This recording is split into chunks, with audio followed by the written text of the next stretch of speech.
Olá, boa noite.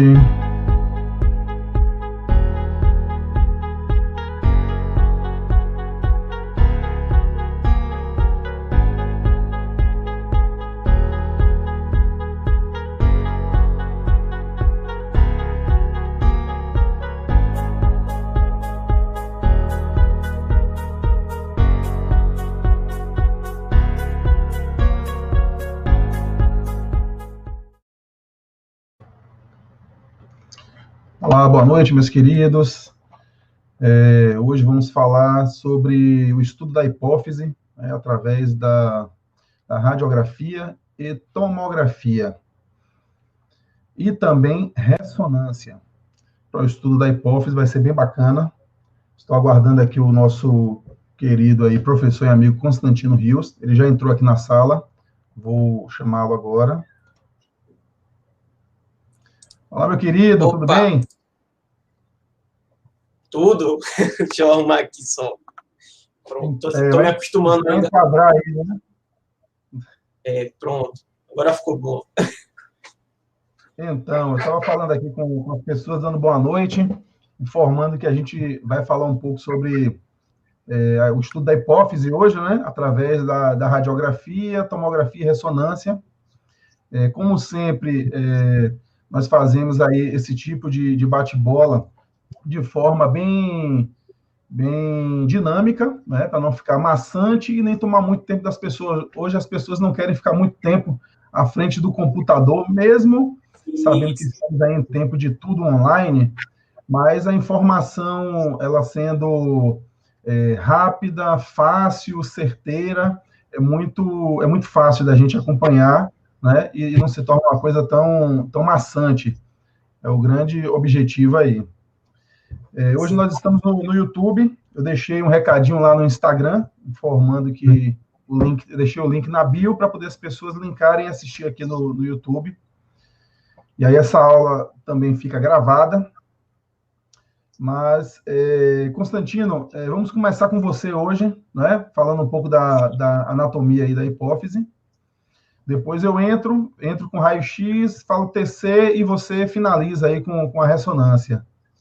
Então vai ser bem bacana. O amigo Eduardo Neri está entrando aí na sala. Um grande abraço aí, uma boa noite. E eu vou já compartilhar sua tela aqui, viu, Constantino? Pronto, eu botei aqui agora. Vamos lá. Prontinho, tá aparecendo? Tá aparecendo, tá bem tranquilo aqui. Tô vendo direitinho. O mouse também? Eduardo, você está conseguindo ver o compartilhamento de tela aí? Tá enxergando bem aí para você, tá bom?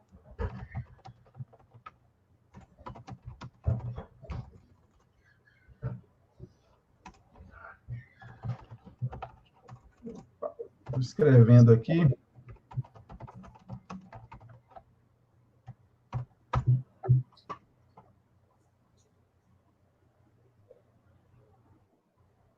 Áudio e vídeo, ok? O Eduardo disse que está ótimo, Constantino. Vamos Pronto, seguir, então.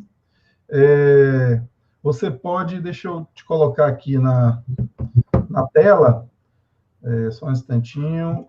Opa, peraí. Aqui.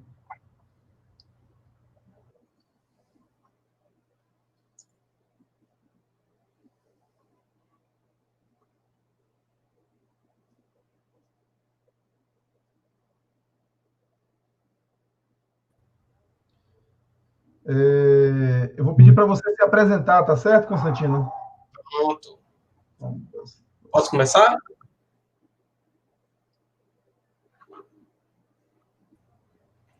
Pode começar, querido. Pronto? Pronto. Boa noite a todos. Meu nome é Constantino Rios. Eu sou biomédico imaginologista e vim aqui hoje falar para vocês um pouquinho sobre a hipófise e, mais especificamente, a ressonância magnética da hipófise, né? E o Max vai entrar aí com os outros métodos de radiodiagnóstico. Então, antes da gente iniciar, é bom a gente sempre relembrar um pouco da anatomia e fisiologia também, porque é de suma importância, quando a gente vai fazer realizar o exame, a gente tem que ter o conhecimento tanto anatômico quanto fisiológico, porque isso pode mudar a conduta do exame e o protocolo também. Então, rapidamente vou passar por essa parte para a gente, como o Max falou, para a gente não se estender muito, né? Ir direto ao ponto. Então, a hipófise é uma glândula que antigamente chamava da glândula mestra, que ainda não sabia, né, direito como era o funcionamento do nosso organismo, mas perceberam que a hipófise ela secretava vários tipos de hormônios, né? E com o passar do tempo, os estudos foram avançando, as pesquisas, e aí perceberam que, na verdade, o hipotálamo, ele é que controla a hipófise, certo? Então, a hipófise é uma glândula endócrina, isso quer dizer que ela faz a secreção de hormônios, tá? Então, onde a glândula hipófise, ela se localiza? Ela se localiza na base do encéfalo, do telencéfalo, aqui, então, bem no centro do crânio, nós temos a hipófise, ela fica na célula túrcica. A célula túrcica é uma parte do nosso osso esfenoide, que é o osso que faz a junção entre todos os ossos do nosso crânio. Então, na base do crânio, nós temos o esfenoide, e no meio do esfenoide, na célula túrcica, que nós temos a hipófise dentro dessa estrutura. Então, a hipófise, ela é unida com o hipotálamo através de uma estruturazinha muito importante no nosso exame aqui, chamado infundíbulo, tá? Que faz a ligação entre o hipotálamo e a hipófise. Então, o hipotálamo, ele secreta diversos hormônios que vão controlar a hipófise, tá? Então, é de suma importância a gente ter isso em mente, certo? A hipófise, ela vai secretar os hormônios que vai mudar toda a homeostase do nosso organismo, que vai controlar todo o nosso organismo. Porém, nada dela é secretado sem que o hipotálamo, ele dê o comando, né? O hipotálamo secreta o hormônio e esse hormônio secretado pelo hipotálamo faz com que a hipófise secrete os hormônios que vão controlar quase todo o nosso metabolismo do corpo inteiro. Então, a hipófise, ela é dividida em duas partes. A parte anterior, chamada de adenohipófise, que é que secreta 6 hormônios, e a parte posterior, chamada de neurohipófise, que armazena 2 hormôniozinhos produzidos pelo hipotálamo. Então, são esses hormôniozinhos aqui. A parte da adenohipófise, ela secreta o GH, que é o hormônio do crescimento humano, né? Um hormônio muito importante que regula diversas funções no organismo, mas principalmente a parte do crescimento ósseo de várias estruturas do nosso corpo. O ACTH, que é o hormônio adenocorticotrópico, ele faz a regulação das glândulas suprarrenais. As suprarrenais, elas produzem também mineralocorticoides e epinefrina, certo? E esses 2 outros hormônios produzidos pela suprarrenal, eles são de suma importância também para o controle do sistema de luta e fuga do nosso organismo. O TSH é o hormônio que faz o controle total da tireoide. Então, a adenohipófise, ela secreta o hormônio que controla a produção de T3 e T4, que é o hormônio estimulante da tireoide, o TSH. O FSH e o LH são 2 hormônios importantes, são hormônios gonadotrópicos, eles que fazem a regulação aí do ciclo menstrual e também da liberação e produção de espermatozoides, né? Claro que um no homem e outro na mulher. E fazem toda a regulação do ciclo menstrual da mulher, né? E a PRL é a prolactina, é um hormônio muito importante para as gestantes, é a que faz a secreção, a produção do leite. Então, isso tudo aqui é na adenohipófise, que é a parte anterior, o lobo anterior da hipófise. E a neurohipófise, ela armazena esses 2 hormônios aqui. O ADH, que é o hormônio antidiurético, que faz o controle, principalmente do volume sanguíneo, né? A quantidade de sangue que nós temos no organismo. Faz o controle da quantidade de água que nós temos no organismo. Então, o ADH é muito importante. E a citocina é um hormônio que faz a parte da ejeção do leite durante a lactação, né? No caso, uma mulher que esteja amamentando, e auxilia também na hora do parto, as contrações para que o bebê seja projetado para fora do útero, tá? Então, tem essas duas partes. Então, vejam que essa glândula, ela é muito importante, que ela faz a regulação do nosso organismo como um todo, seja no TSH aqui, que ele faz a regulação da tireoide, na produção de T3 e T4. O T3 e T4 são hormônios da tireoide que influenciam muito no nosso organismo, né? A questão de acelerar ou diminuir o nosso metabolismo, que são todas as reações que acontecem no nosso organismo. Crescimento, controla a luta ou fuga aqui através do ACTH. Então, qualquer tipo de desordem na hipófise vai causar uma sintomatologia muito específica no paciente. Ou seja, se o paciente tiver algum tipo de alteração na glândula hipófise, toda essa produção de hormônio vai estar sendo prejudicada e vários sintomas vão surgir naquele paciente. Então, o médico, quando vai solicitar o exame específico da hipófise, o paciente já chega para ele com a sintomatologia muito específica e ele já vai suspeitando, geralmente, a requisição, a suspeita é um aumento da prolactina, que não é algo normal, né? A prolactina, ela só é produzida quando a mulher está gestante, né? E aí começa a indução da produção de leite. Então, quando a prolactina está muito alta, o médico já tem uma suspeita, né, de alguma coisa na hipófise dessa pessoa não está indo bem, principalmente se for homem, né? E mulher, se não tiver indícios de gravidez, se não tiver gestante. Então, com relação à solicitação de exame, varia muito da sintomatologia do paciente, né? Como vocês podem ver, é a regulação da homeostase total do nosso organismo. Mas, a depender do que o paciente sinta, o médico, ao invés de passar uma ressonância ou uma tomografia de crânio, já passa o pedido específico para hipófise, tá? Então, essa é a parte aí de anatomia e fisiologia. Agora a gente vai passar aí para o Max, para ele falar da parte de raio-x e tomo, né? E depois eu volto com vocês falando sobre o exame de ressonância magnética da hipófise. Parte mais específica. Ok, obrigado aí. Bem colocado aí, Constantino, essa parte aí da adenohipófise e da neurohipófise, bacana a gente começar falando disso aí. Eu vou entrar agora falando um pouco de raio-x, mostrando alguns posicionamentos e como é feito o estudo, né? Neste caso aí, mais da parte óssea, da célula túrcica, do que da hipófise propriamente dito, que a gente vai ver melhor em tomografia e em ressonância para o estudo da glândula mesmo. Mas vamos lá, vou compartilhar aqui a tela.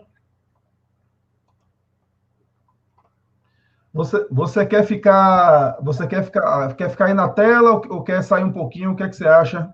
Mas eu posso ficar. É bom que eu aprendo aqui essa parte também. Não, você consegue assistir. Então, se você quiser ir tomar uma água, botar um café, alguma coisa desse tipo. Mas aí você me avisa, tá certo? Então, fica aí. Pode deixar aí. Então, vamos lá. O estudo da hipófise, eu coloquei aqui célula túrcica, né? Por radiografia e tomografia. Pode ser chamada de célula turca também, né? Esta estrutura óssea onde a hipófise se encontra. Eu vou me apresentar, se alguém estiver assistindo depois ou entrando agora aí nessa live. Eu sou Maximiliano Santana, biólogo, técnico em radiologia, especialista em raio-x, tomografia e ressonância. E deixei meu link aí da maxxradio.com.br/links, caso alguém queira seguir aí nas redes sociais e acompanhar aí os conteúdos, tá certo? E eu sempre falo aqui de visão técnica e critérios de avaliação. A gente aborda aí anatomia radiológica e posicionamento, que é o foco aí para operadores, para técnicos, tecnólogos, pessoas que estão aí na linha de frente aí fazendo as imagens para ajudar no diagnóstico médico e no possível laudo, né? Então, eu coloquei algumas indicações aqui, geralmente são para avaliar lesão expansiva, tumores, microadenoma, macroadenoma, e trazendo aqui a célula túrcica. Eu trouxe aqui uma imagem topográfica, que é essa imagem da esquerda da tela, aonde demonstra aqui a cela, que ela se encontra no osso esfenoide. Deixa eu colocar a canetinha aqui. Então, nós temos aqui, vocês notam que é chamado de cela pelo formato, realmente, de uma cela. Né? E nós temos aqui os processos clinoides anteriores. Então, aqui é a parte aqui anterior dessa estrutura óssea, e aqui posterior. Então, nós temos aqui o assoalho aqui da célula túrcica, os clinoides anteriores, que estão sobrepostos por conta desta imagem estar em lateral, em perfil, então eles estão sobrepostos.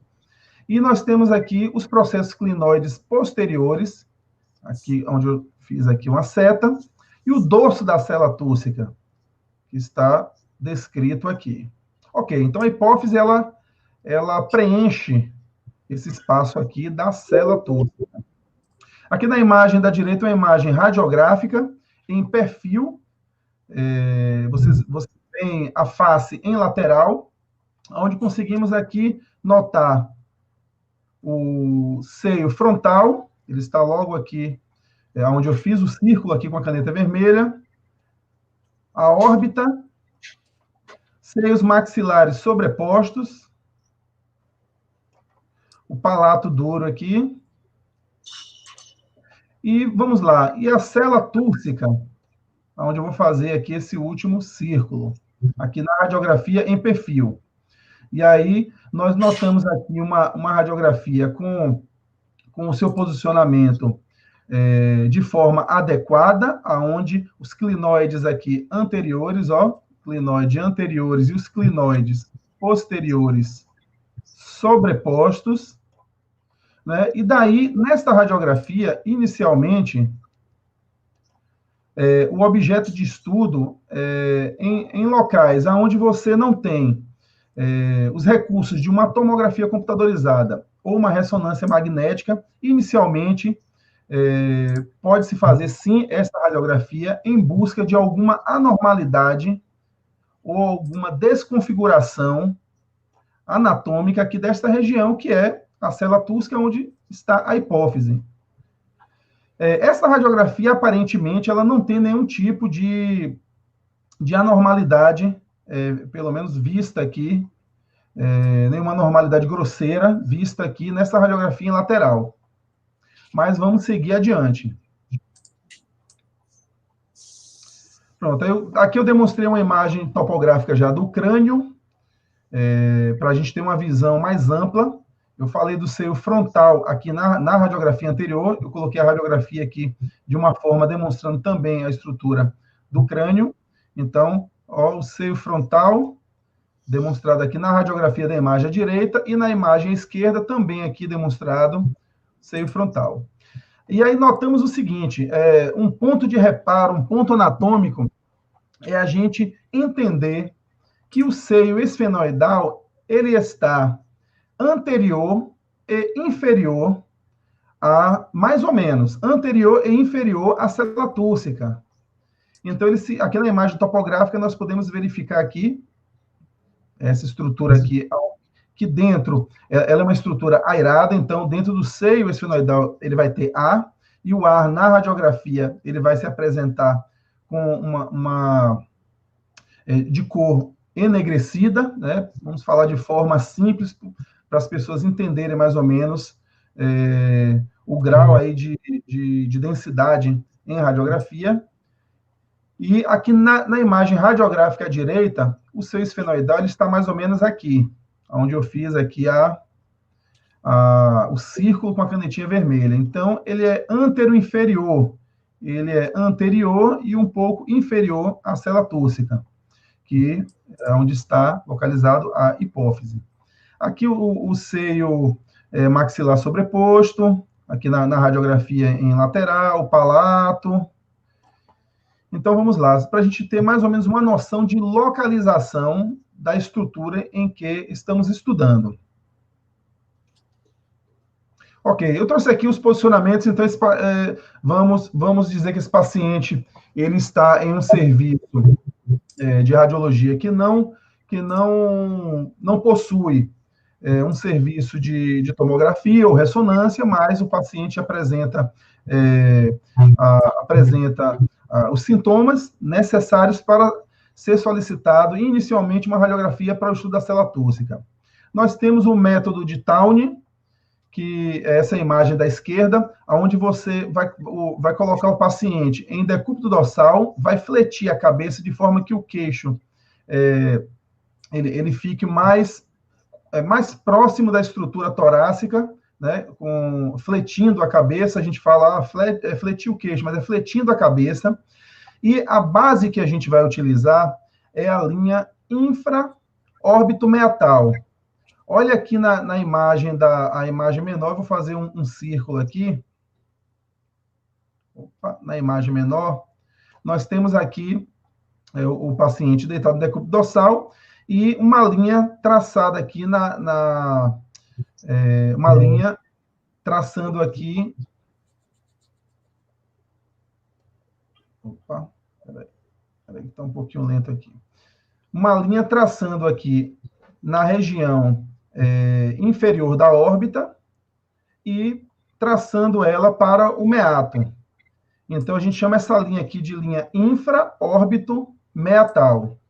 Então, esta linha, ela tem que estar perpendicular ao receptor de imagem, perpendicular ao filme, perpendicular à mesa onde o paciente está deitado. Daí que vem as duas opções que você tem para fazer esta radiografia com o método de Towne. Eu vou apagar aqui a caneta.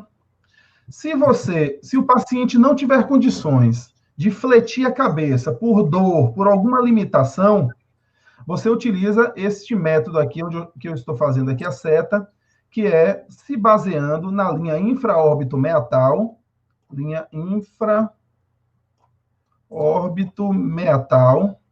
perpendicular ao filme, perpendicular à mesa, perpendicular ao receptor de imagem. Daí, a angulação do raio central, ela vai ser de 37 graus, porque nós temos mais ou menos aqui uma diferença de angulação da linha órbito-meatal para a linha infra-órbito-meatal de mais ou menos 7 graus. Então, vamos lá. Na imagem maior, que é essa que eu vou fazer, a imagem da esquerda ainda, que eu vou fazer aqui a seta, esse paciente, ele consegue fletir a cabeça. Então, é um paciente que não tem limitações para a realização do exame. Daí a gente flete a cabeça, mas o nosso ponto de reparo, a gente não vai fletir a cabeça de qualquer forma. O ponto de reparo é alguma linha que esteja perpendicular ao receptor de imagem, perpendicular ao filme. Neste caso aqui, já que o paciente consegue fletir a cabeça, nós utilizamos a linha órbito-meatal. Então, é LOM, órbito-meatal, que é esta linha aqui, perpendicular ao receptor de imagem, perpendicular ao filme. Daí, nós utilizamos a angulação de 30 graus, caudal, com o paciente em decúbito dorsal. 30 graus caudal, baseando aqui na linha órbito-meatal, que está perpendicular ao receptor de imagem.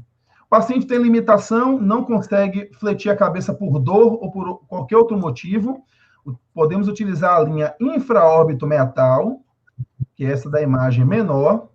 Daí utilizaremos um ângulo do raio central caudal de 37 graus.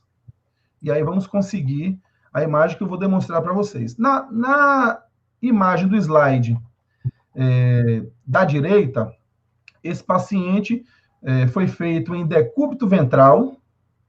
E aí notem que foi utilizado aqui a linha órbito-meatal, perpendicular à mesa, perpendicular ao receptor de imagem.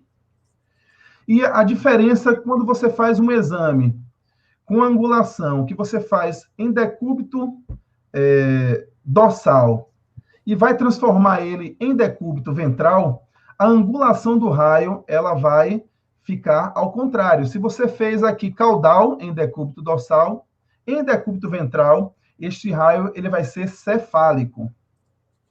Então, a única diferença o que precisamos fazer para as estruturas anatômicas e radiografadas estarem na mesma condição de imagem, mudando a posição do paciente em antero-posterior ou em postero-anterior, é justamente a diferença da direção desse raio. Em antero-posterior, o decúbito dorsal ele vai ser caudal, e você, mudando o paciente para postero-anterior, decúbito ventral, você vai fazer esse raio cefálico. Neste caso aqui, 25 graus. Ok, vamos agora para o próximo slide. E aí nós conseguimos essa imagem aqui.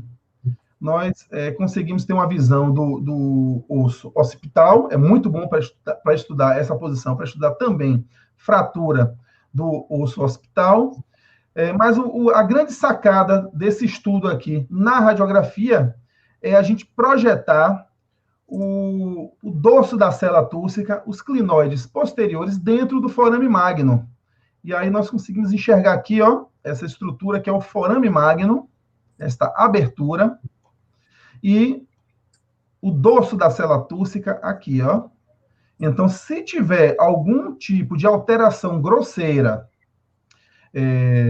nessa estrutura, na radiografia você conseguirá, né, o médico conseguirá verificar algum tipo de anormalidade acontecendo aí nessa estrutura que seria a célula túrcica, que nós projetamos com incidência de Towne o dorso da célula túrcica. Na imagem da direita está desenhado aqui, né, onde tem a crista petrosa, ela passa aqui, ó, a crista petrosa. Nós conseguimos enxergar aqui um pouquinho de ar, ó, a mastoide, que é um osso airado, né, onde tem ar, e o que é ar na radiografia, a cor é preta, a densidade ela é desta forma aqui. O que é mais denso é branco na radiografia. E nós conseguimos ver aqui os clinoides posteriores, o dorso da célula túrcica, o forame magno, e dá para fazer também o estudo do osso occipital. É o método de Towne. Nós entendemos que em radiografia, a radiografia é um estudo bidimensional, precisamos muitas vezes de mais de uma incidência, mais de uma radiografia, para conseguirmos um estudo mais adequado. Vamos seguir. Pronto. A outra radiografia que geralmente fazemos para o estudo da célula é a radiografia lateral, ou chamada de perfil. E nós também, o que é que fazemos aqui para poder trabalharmos com a cabeça do paciente? Qual a angulação ou rotação que vai dar na cabeça desse paciente? A gente quer um perfil rigoroso. Então, a gente vai se basear aqui na linha infraórbito meatal, que está desenhada aqui, eu vou passar a linha vermelha. A linha infraórbito meatal paralela à mesa, paralela ao receptor de imagem, ou seja, ao filme. E com isso, nós fazemos a colimação adequada para diminuir a radiação espalhada e para obtermos aqui essa radiografia da direita da tela, neste caso aqui está demonstrando todo o crânio, e com a célula túrcica em perfil verdadeiro,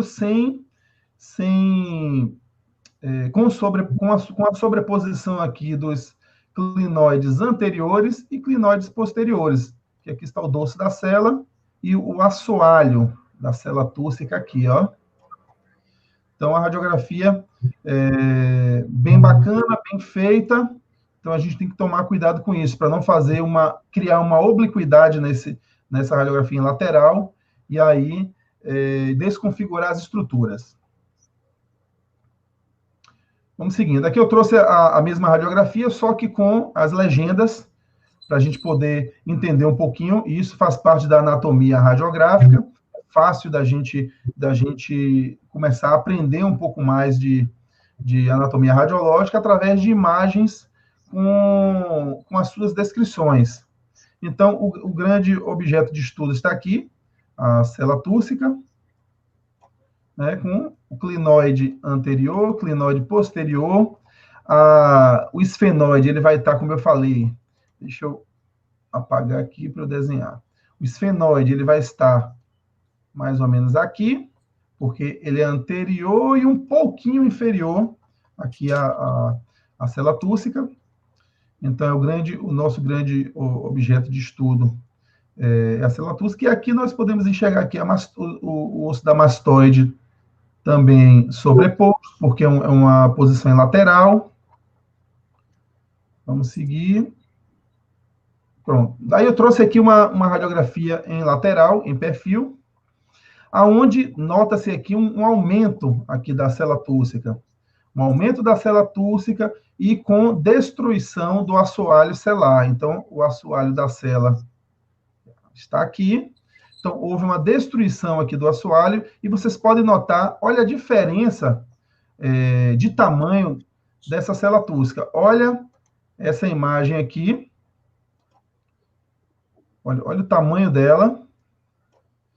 E essa outra imagem, olha só o tamanho da célula túrcica aqui nesta imagem. Então, daí foi o que eu falei. Você está em uma cidade ou em um serviço que não tem tomografia ou ressonância, e você está com o paciente com sintomas e precisa fazer para o estudo. Daí você faz a radiografia e já consegue notar alterações e poder daí dar seguimento desse paciente para outros estudos, como tomografia e ressonância. Eduardo Neri colocou uma questão bacana aí, a linha interpupilar, isso mesmo. Se a gente vai fazer um perfil e a gente utilizar a linha infraórbito meatal paralela à mesa ou ao receptor de imagem, a linha interpupilar ela tem que estar perpendicular ao receptor de imagem. Bacana. Muito legal, Eduardo, a sua colocação. Boa noite, Sueli, boa noite, Jéssica, boa noite, Jussi. Bacana, vamos seguindo. Então, a gente nota aqui uma alteração, né? E aí, a célula aumentada, um alargamento, daí o médico, com certeza, vai encaminhar aí para um serviço onde tenha, pelo menos, tomografias ou ressonância seria muito eficaz, né? Então, vamos seguir. Ok, aí eu trouxe uma outra radiografia, né? Notem que foi feita em duas posições. Aqui, provavelmente, iniciou uma radiografia, foi feita a radiografia do crânio, em AP, né? E em perfil. O AP está na esquerda da tela, o perfil na direita da tela. Daí, notamos aqui algumas calcificações grosseiras aqui na imagem, tanto aqui nessa incidência aqui da esquerda, que é o AP, como na da direita aqui no perfil. Uma área extensa com calcificações, de forma que na radiografia foi detectado com muita facilidade. Então, adentrando, claro, aqui o seio esfenoidal, né? O seio esfenoidal está aqui. Houve também aqui o alargamento aqui dessa célula túrcica. Mas olha que interessante, que eu vou demonstrar para vocês. Eu falei em alguns slides anteriores que o estudo por radiografia, ele nos obriga ou ele requer pelo menos duas incidências, porque é um estudo bidimensional, para a gente poder ter noção de localização dessa imagem, de profundidade de uma possível lesão. E olhem que aqui na radiografia da esquerda, no AP do crânio, essa calcificação ela se apresenta aqui mais ou menos aqui, próximo ao seio frontal. Então, se nós fizéssemos somente uma radiografia aqui em AP, o médico ia falar, poxa, será que esta lesão aqui, ela está acometendo aqui o seio frontal, aqui o seio frontal à direita? E aí, na radiografia em lateral, em perfil, que é a radiografia aqui da direita da tela, nós notamos que esta calcificação ela está mais na região, de fato, da célula túrcica da hipófise, e não aqui no seio frontal. Ó, o seio frontal está aqui. Por isso que precisa haver o estudo com pelo menos duas incidências para radiografias. Daí, aqui ele matou a charada e viu que esta alteração, de fato, não está no seio frontal, e mais posterior ao seio frontal, mas central aí às estruturas do crânio, que está na célula túrcica e hipófise. Vamos lá. Ok, eu trouxe aqui mais ou menos aqui uma programação para a gente realizar a tomografia para o estudo da hipófise. Então, a hipófise é essa estrutura que nós demonstramos anteriormente, essa estrutura aqui, que ela não é uma estrutura tão grande dentro do crânio, ela é uma estrutura, de fato, minúscula. Hoje fazemos com aparelhos multislice, né? Com que esses aparelhos multislice nos dão um topograma em duas posições, em frontal e lateral, né? Ou em AP e perfil, que o topograma ele se chama também scout, scanograma, scanview. E os cortes nós fazemos geralmente paralelos ao assoalho da célula. Então vamos lá, aqui o corte axial, nós vamos fazer ele, ó, o assoalho da célula está aqui. Vamos fazer esses cortes paralelos ao assoalho da célula. Neste caso aqui, abordando toda a célula túrcica. O FOV, eu coloquei aqui englobando toda a estrutura, né? E KV mais ou menos 100 ou 120. E o MAS, que é o MA vezes tempo, modulando a dose. Hoje, nos aparelhos multislice, a gente trabalha com modulação de dose, porque ele facilita o estudo com a dose adequada, né, para cada região de estudo, né? Se bem que para o crânio, a gente, estruturas do crânio, né, a gente trabalha com a dose não tão alta, né, e muitas vezes doses fixas para o crânio, mas sempre doses mais baixas. Fazer diretamente com contraste, então, geralmente o estudo da hipófise faz diretamente com contraste, isso na tomografia, mas isso é definido juntamente com a equipe médica, o radiologista, a forma que ele prefere para o estudo das aquisições, né, deste exame da hipófise. Aí eu venho falar para vocês aqui que no passado nós fazíamos o posicionamento do paciente no axial e no coronal. Então a gente posicionava o paciente quando utilizávamos os equipamentos helicoidais de um canal. Hoje com o multislice, a gente faz ele em axial e reconstrói em MPR, tanto coronal quanto o sagital. O filtro para partes mole, a gente geralmente usa o standard, e o bone para osso. Bacana. Aí o que acontece?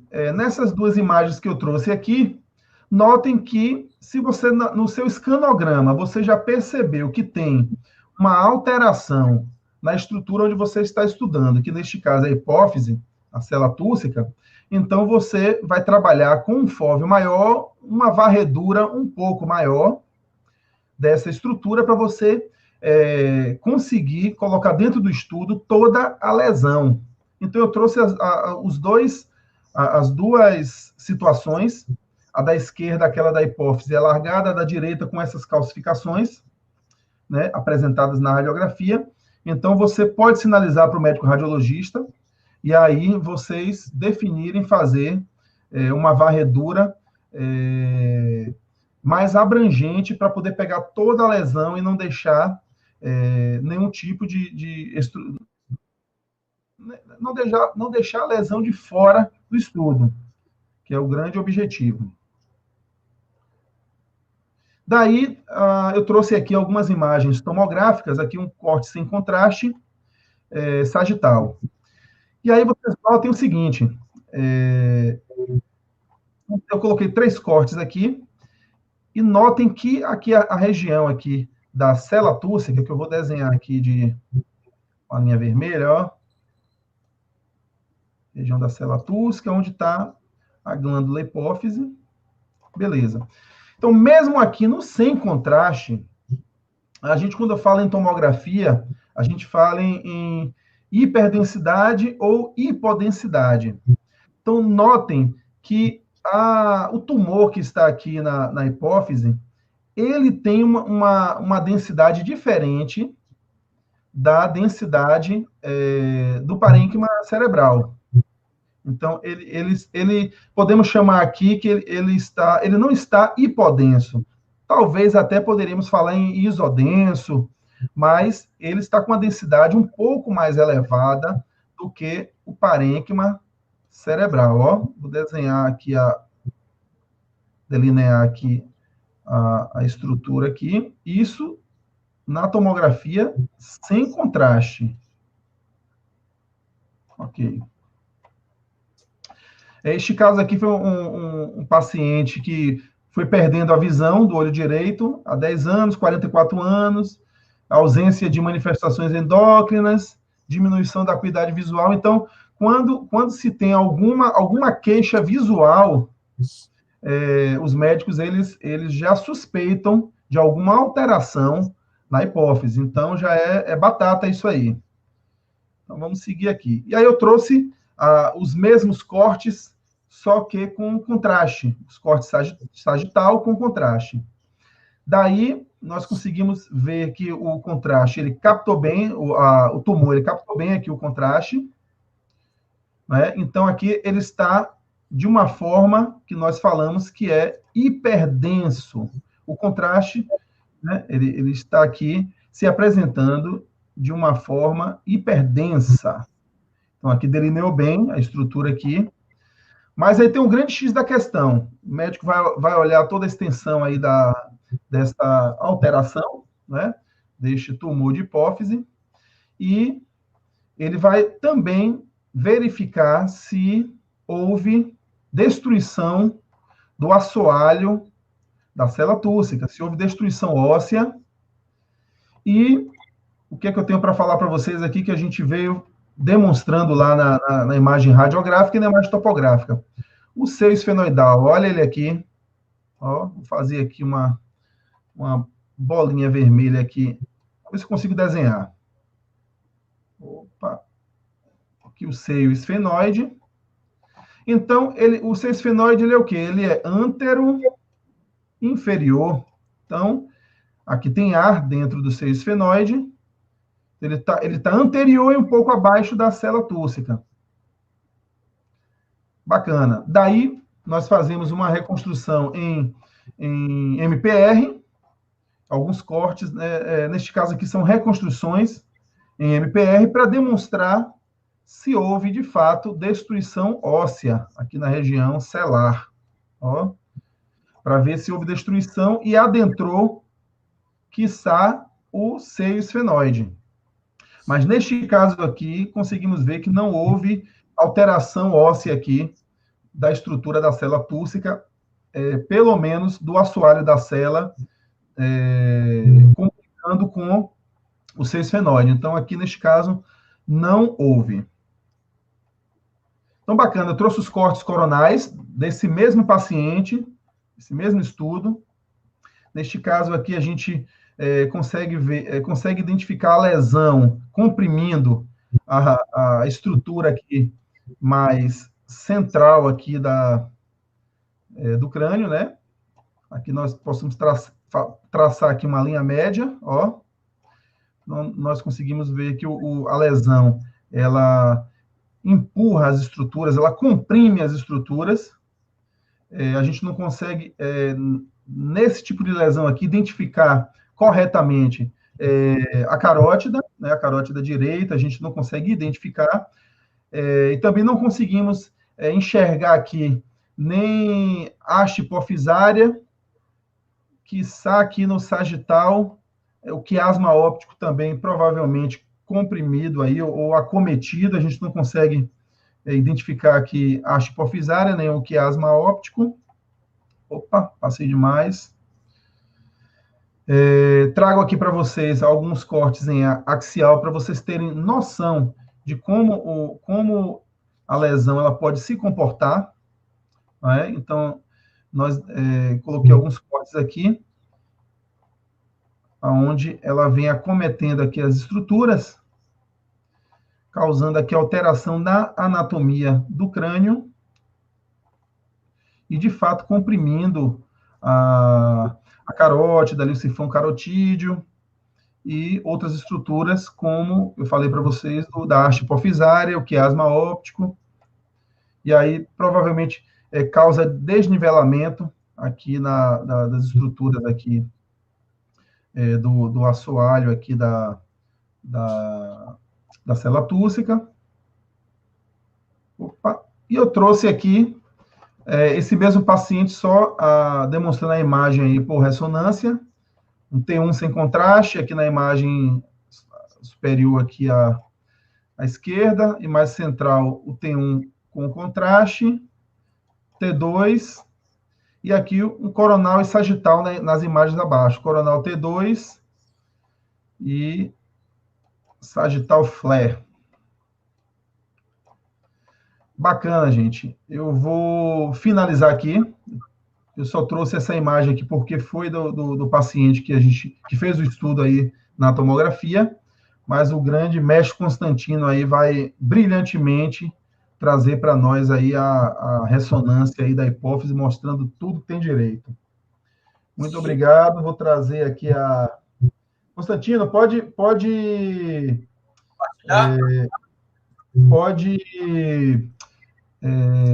colocar para compartilhar a sua tela, para eu colocar na tela. Acho que você tem que ir lá e apertar da mesma forma para compartilhar. Peraí que o PowerPoint não apareceu. Estranho.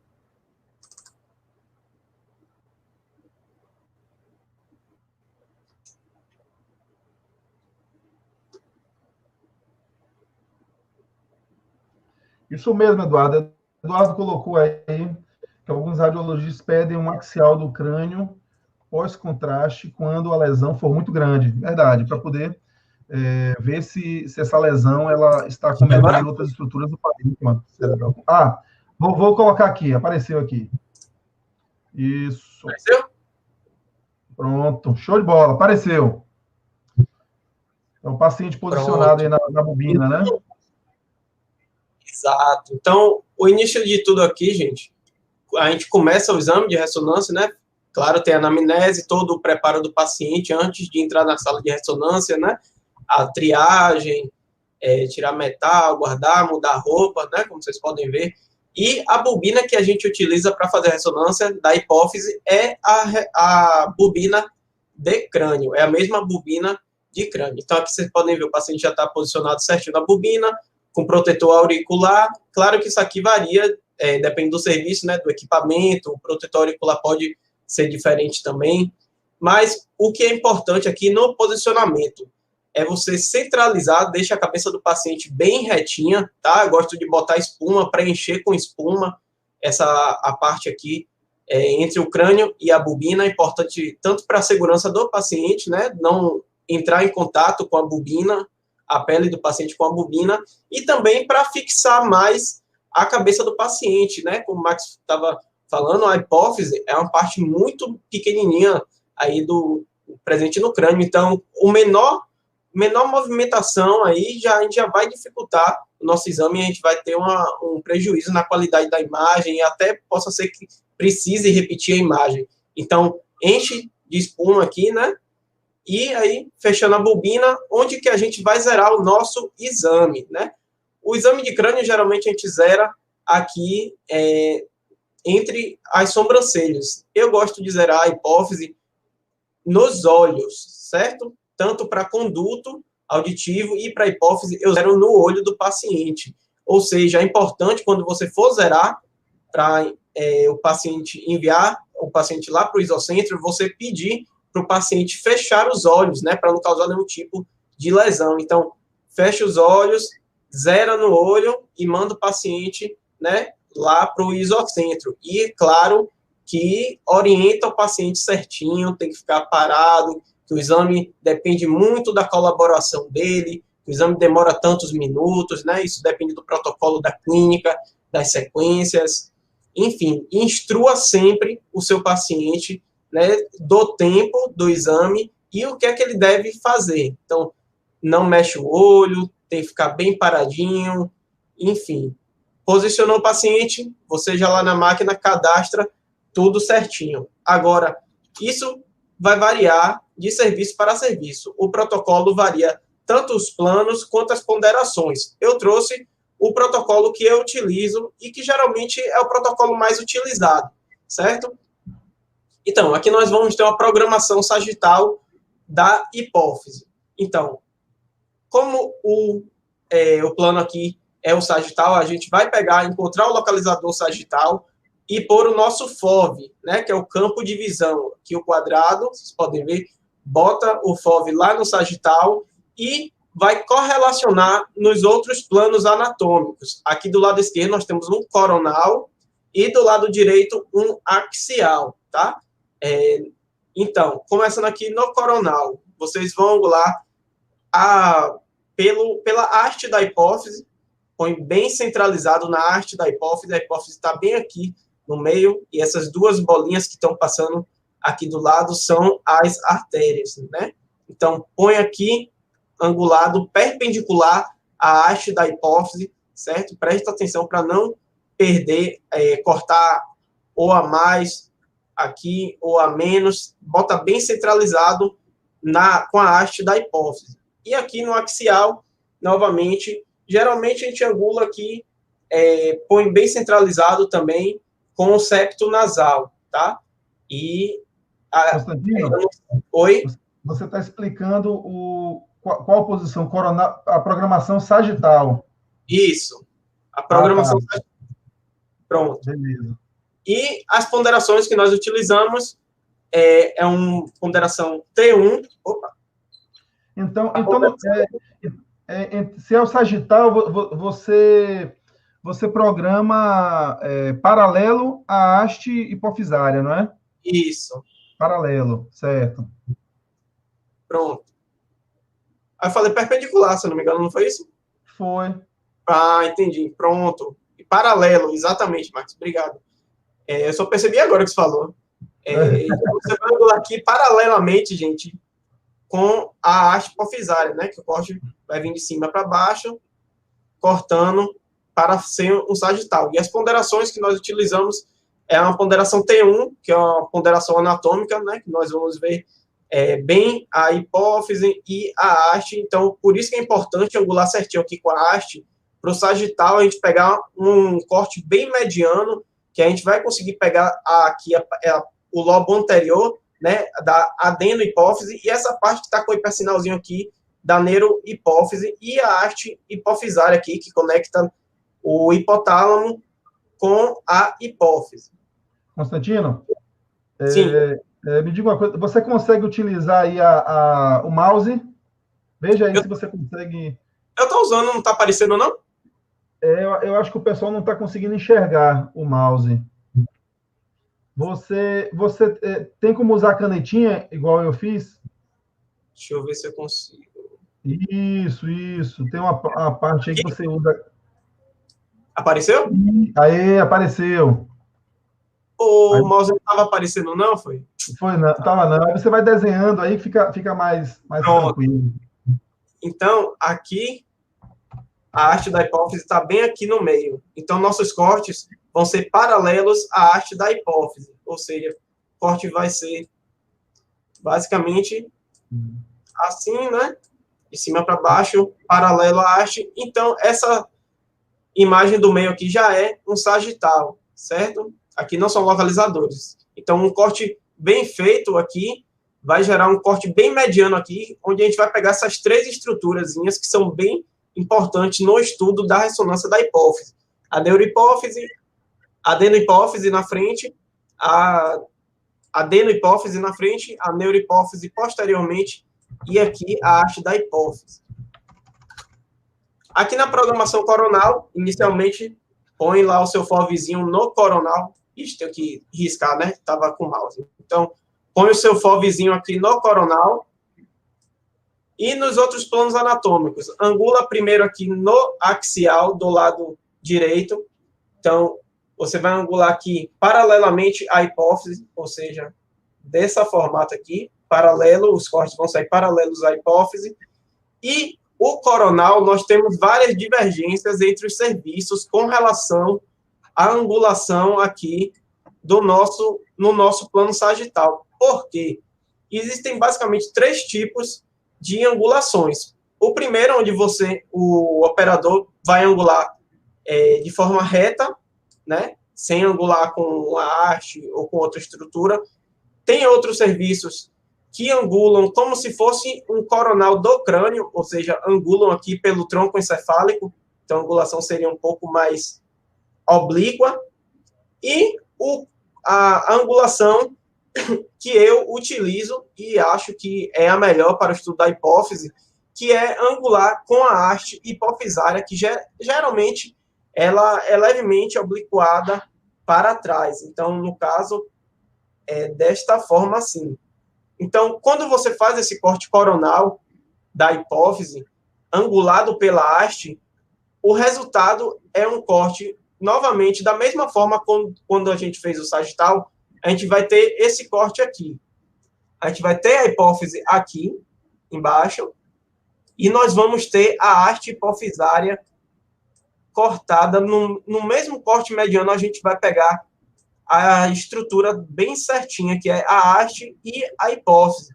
Isso ajuda bastante no estudo dinâmico da hipófise, que é na hora que a gente faz a injeção do contraste e nós vamos ver a impregnação certinha do contraste, passando pelo infundíbulo e penetrando aqui na hipófise e alterando o sinal da hipófise. Por que que isso aqui é importante, esse estudo dinâmico da hipófise? Ele é muito importante devido aos tipos de neoplasias benignas, né, que alguns pacientes vão ao serviço por conta delas. Estão os micro e os macroadenomas. Então, é muito importante ter esse estudo dinâmico na hora da injeção do contraste. E eu não trouxe a programação axial, porque ela não é muito realizada nos serviços. Não é um plano anatômico que vai dar informações tão relevantes. Então, por isso não é utilizado, né? O coronal e o sagital, ele já traz informações perfeitas aí para um bom diagnóstico. Falou alguma coisa, Marcos? Não, eu concordei. Geralmente, lá no serviço, a gente faz inclui um axial flare, só mesmo para dar para dar uma verificada no parênquima cerebral e segue. Claro, mas claro que se tiver, né, alguma alteração, como esse caso aí que o Max trouxe, né? Se tiver um tumor, aí é sempre válido, né? Fazer até nem só da hipófise, fazer do crânio todo mesmo. Não, tranquilo, querido. Manda ver. Então, aqui, as ponderações que nós utilizamos é um T1, que é a parte mais anatômica, um T2, que vão dar mais informação patológica também, e o coronal T1 FET7 dinâmico na hora da injeção do contraste. Então, eu trouxe aqui algumas imagens para vocês verem. Aqui é um sagital T1, é a primeira imagem que a gente realiza. Então, como vocês podem ver, a hipófise está aqui. A hipófise está aqui. E a haste hipofisária está nessa partezinha. Então, vocês podem ver que é um corte bem mediano, um corte bem angulado. Como vocês podem notar, que tem um sinal em ressonância, nós utilizamos o termo sinal, né? Na tomografia, como o Max está falando, é densidade, na ressonância é sinal. Então, a neurohipófise, ela apresenta um leve hipersinal com relação à adenopófise. Então, vocês podem ver que tem meio que uma divisãozinha assim, então a parte posterior está mais clara, né? Mais clarinha, mais branquinha do que a parte anterior, que é a adenopófise. Então, que é o T1, é a primeira imagem que a gente realiza. Depois do T1, do sagital T1, a gente programa o coronal T1. Então, aqui, a hipófise está bem... essa angulação é aquela pela haste hipofisária, certo? Que eu mencionei anteriormente. E a haste hipofisária aqui. Então, vocês vão ver a importância dessa angulação pela haste na hora do dinâmico. Aqui é o coronal T1 e o coronal T2. Percebam que aqui a gente já não consegue ter uma delimitação muito boa da hipófise, quando comparado... Como é que apaga aqui? Deixa eu ver. Pronto, apaguei.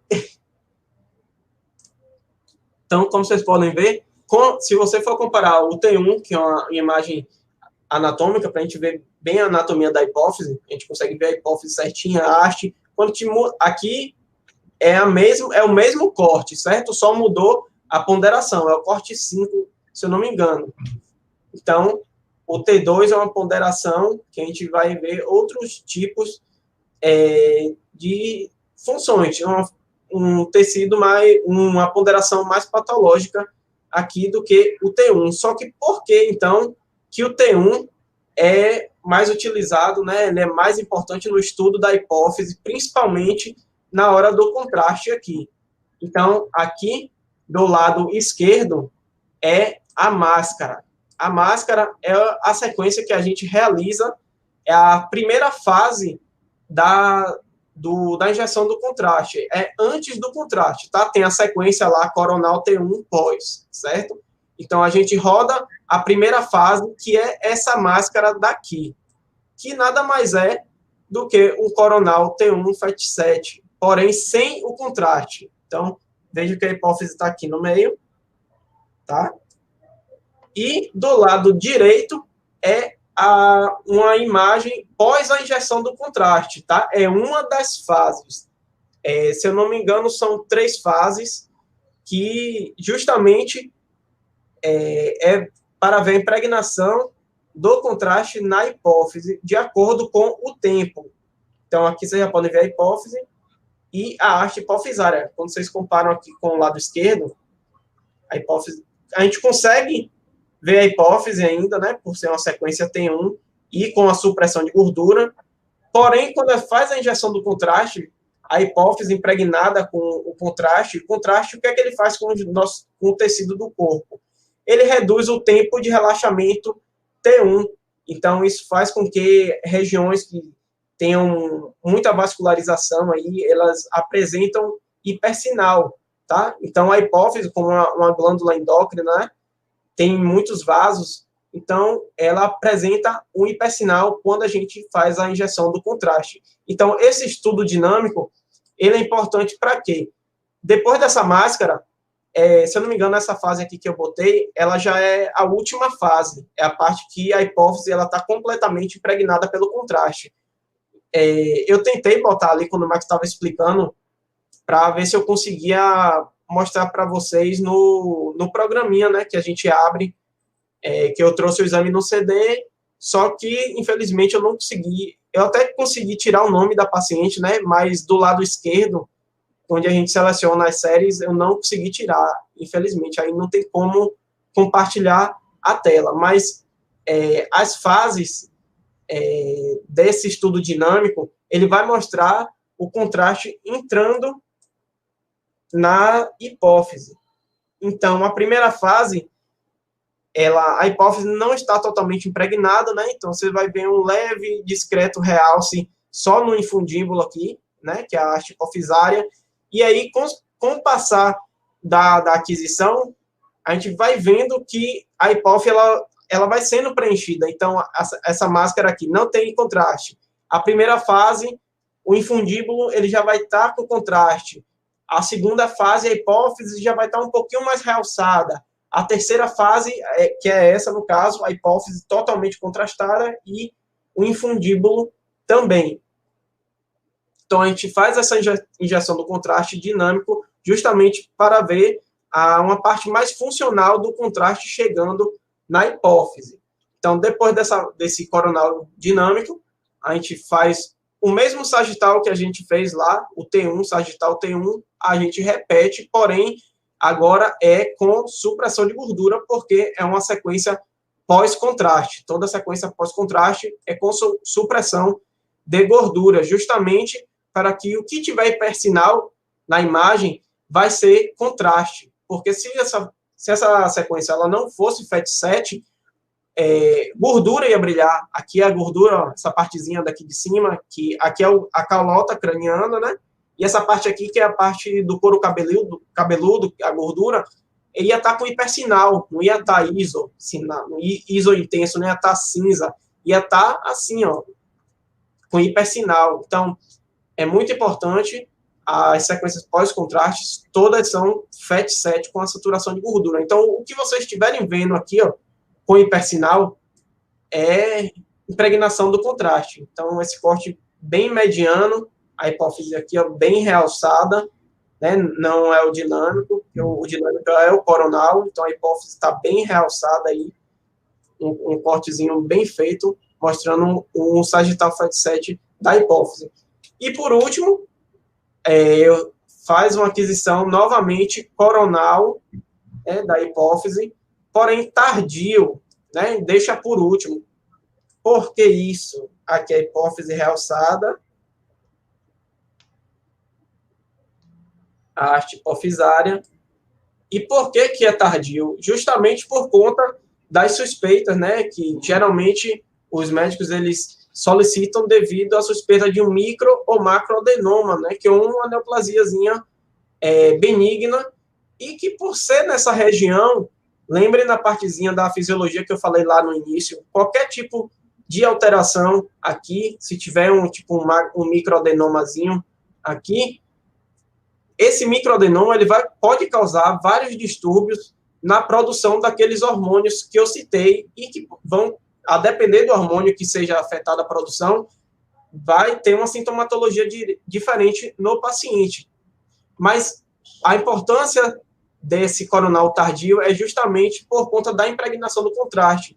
Existem alguns tipos de micro, macroadenomas que o realce, ele é tardio, ele não realça logo que a gente faz a injeção do contraste nesse T1, na parte dinâmica aqui. Então, a gente injeta, né, na hora que realçar, aqui, por exemplo, aqui realçou a hipófise toda, se tiver um microadenoma aqui, a gente não vai conseguir enxergar. Por quê? Porque a hipófise ela vai estar toda realçada com contraste. Então, a gente tem que dar um tempo, né, do contraste, ele ir aí sendo filtrado um pouco pelo rim, diminuindo a quantidade do contraste na corrente sanguínea. Porém, existem alguns tipos de micro ou macroadenomas que eles ainda retêm um pouco do contraste. Então, a gente vai ver a hipófise, né, ainda contrastada, claro, só que com um pouco menos de contraste, porém, alguns tipos de lesões, elas continuam com um pouco da impregnação do contraste, tá? Então, é muito importante realizar essa aquisição aqui para o diagnóstico dos micro e macroadenomas, que são geralmente as patologias que mais aparecem, né, no estudo da hipófise. Deixa eu ver se eu consigo tirar aqui. E outra coisa que não citei também, mas é bom e é importante falar, todos esses cortes, eles são bem finos, tá? Varia aí de 2 a 3 milímetros. Eu corto com 2,5, um gap de 0 ou 0,1. Gap é o espaço entre um corte e outro.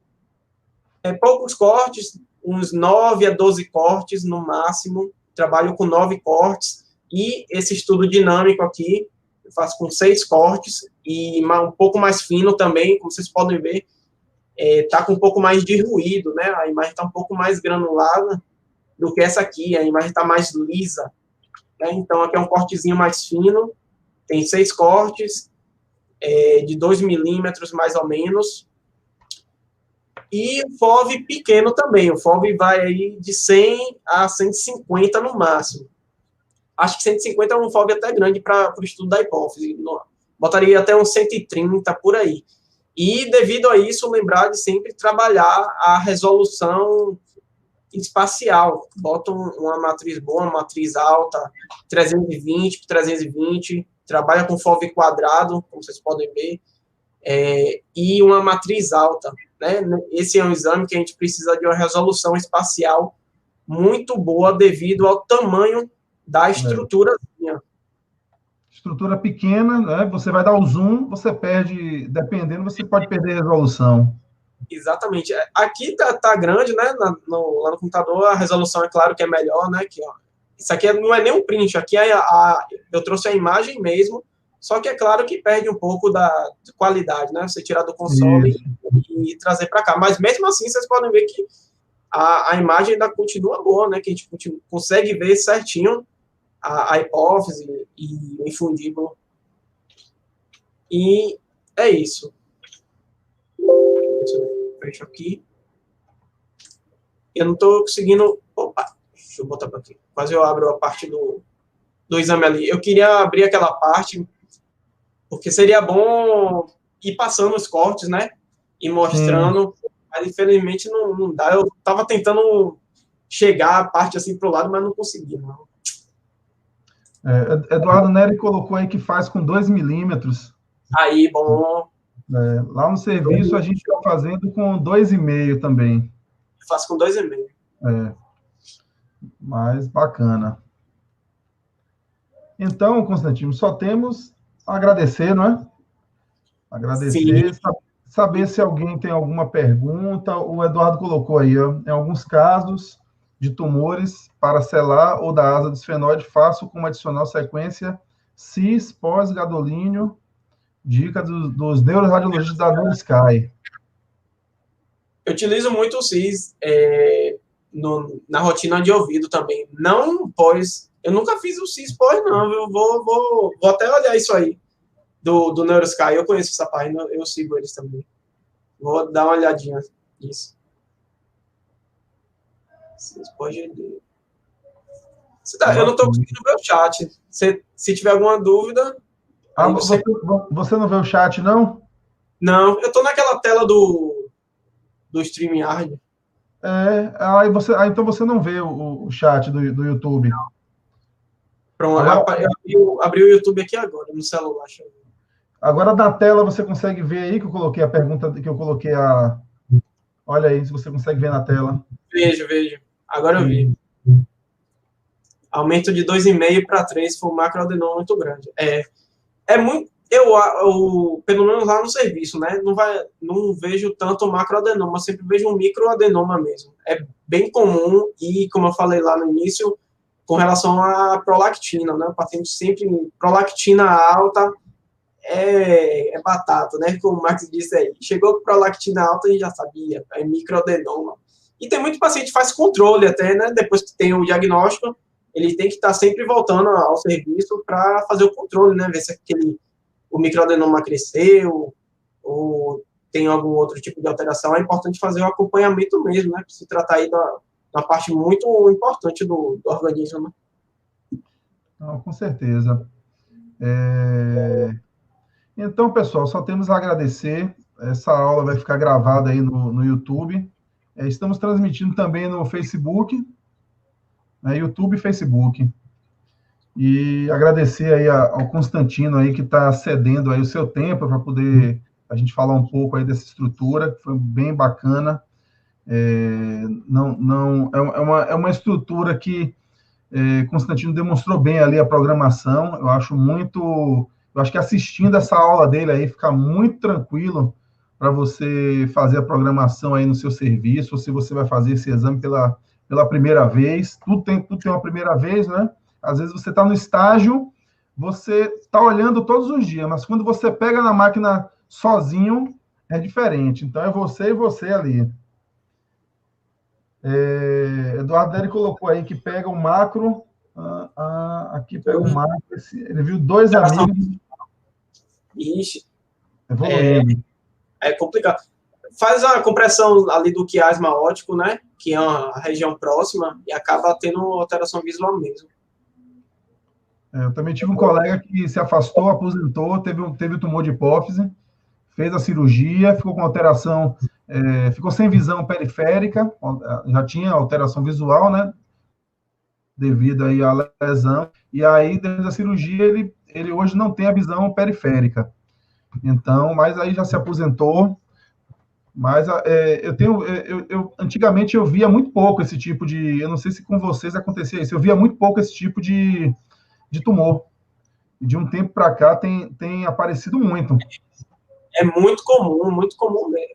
Quase todo dia eu faço uma hipófise. Uma dica aí de programação com relação ao coronal, como eu falei, pergunta para o neuro do serviço lá que vocês estão trabalhando como ele prefere a angulação do coronal, tá? O neuro que eu trabalho, ele não tem esse problema, né? Eu angulo dessa forma e os outros colegas, eles angulam como se fosse um coronal do crânio mesmo, ali pelo tronco encefálico. Não é só eu que ângulo diferente, porque eu acho que realmente o exame fica visualmente mais bonito, né? E na parte do dinâmico fica excelente, dá para ver o contraste descendo ali do hipotálamo para a hipófise perfeitamente. E você pega ali a letra T, né? A letra T pega direitinho ali a letra T. Eu lembro que alguém me deu uma dica dessa, né? Um Tzinho invertido. É verdade.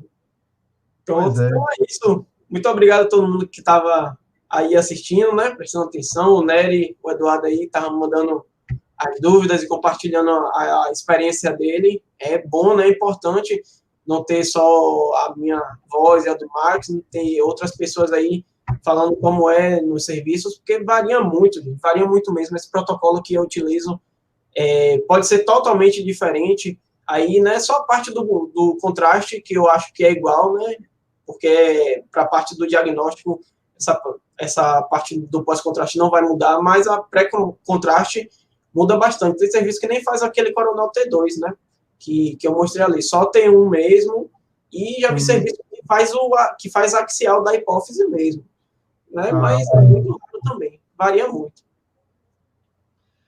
Então, beleza. Então, agradecer a todos aí. Eu Constantino, fica aí na sala. Eu vou só deslinkar aqui das redes sociais, mas permanecer só para a gente finalizar o bate-papo. E agradecer o Eduardo, agradecer Sueli, que entrou, Antônio Anderson, Felipe Santos, Jussi, uma galera bacana aí, Jéssica, sempre Williams, Carlos, uma galera boa que curte aí assistir um pouco aí essas noites aí de conhecimento. Então, um grande abraço e vamos encerrar aqui agora. Tchau, muito obrigado. Valeu, pessoal. Viu, querido? Vamos encerrar aqui. Opa.